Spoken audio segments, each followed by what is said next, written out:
સુરત પશ્ચિમ વિધાનસભા મત વિસ્તારના 3000 થી વધુ વરિષ્ઠ નાગરિકોએ 75 બસો દ્વારા અંબાજીની યાત્રા કરી। અડાજણ, રાંદેર અને જહાંગીરપુરા વિસ્તારના સિનિયર સિટીઝનો આ યાત્રામાં જોડાયા હતા। અંબાજી મંદિરમાં શ્રી યંત્રની મહાપૂજા અને ધ્વજારોહણ કરવામાં આવ્યું।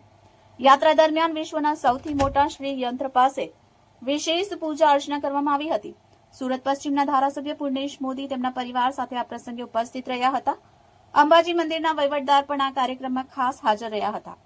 મંદિરના ચાચર ચોકમાં મોટી સંખ્યામાં ઉપસ્થિત સિનિયર સિટીઝન બહેનો સહિત યાત્રાળુઓએ પ્રધાનમંત્રીના દીર્ઘાયુ અને સારા સ્વાસ્થ્ય માટે પ્રાર્થના કરી।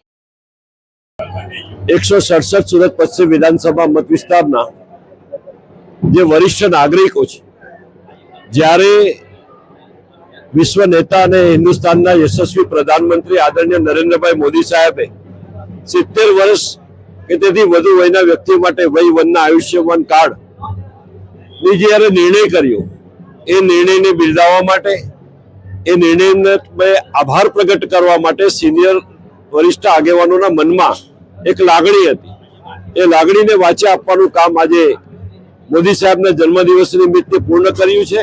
બધા સિનિયર સિટીઝન સુરતથી અહીં અંબાજી આવ્યા છે અને અંબાજીમાં મોદી સાહેબ માટે દીર્ઘાયુ માટે પ્રાર્થના કરી છે, શ્રી યંત્રની પૂજા કરી છે। આ મહાપૂજામાં સૌ ભાગ લઈને મોદી સાહેબને પ્રભુ અનન્ય શક્તિ આપે, ઉર્જા આપે અને રાષ્ટ્રની સેવા નિરંતર કરતા રહે એવા આશીર્વાદની ભાવના સાથે આજે આ પૂજા સંપન્ન કરી છે।